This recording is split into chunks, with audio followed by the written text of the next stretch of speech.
Bonjour. Le module des statistiques dans Octopus nous permet de faire une analyse de notre performance.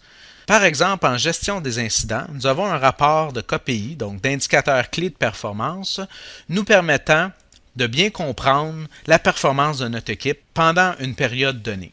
Nous avons eu ici en novembre 135 incidents, 132 ont été résolus.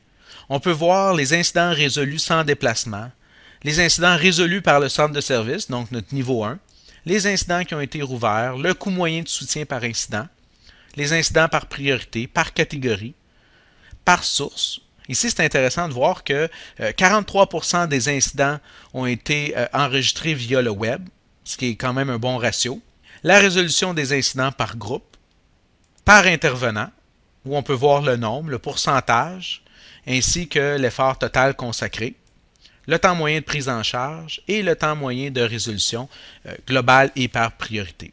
Le rapport des KPI est une façon d'analyser notre performance. On peut également consulter différents graphiques, soit par mois, par département, par site, par catégorie. Donc, on va ouvrir un graphique des incidents par mois.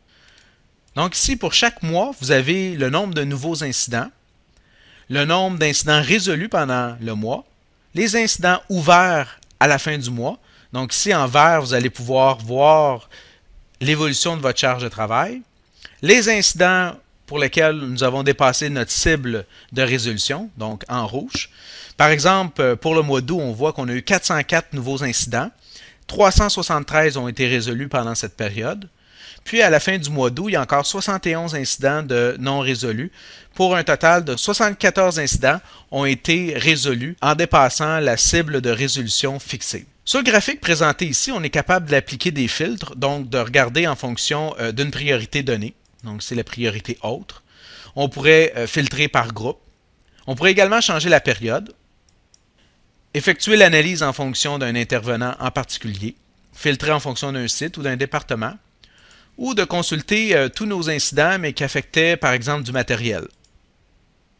On pourrait aussi avoir une perspective d'effort en cochant ici la donnée effort, qu'au mois d'août, on a mis 81 heures en gestion d'incidents de priorité haute pour des incidents de type matériel. Un autre aspect intéressant est la capacité de faire du forage, donc d'aller voir les données en arrière de chacune de nos colonnes. Ici, au mois de mai, 9 incidents ont été résolus en dépassant les cibles de résolution. Nous avons à cliquer sur le bouton droit pour pouvoir afficher les données et comprendre exactement les 9 incidents qui ont nécessité un dépassement.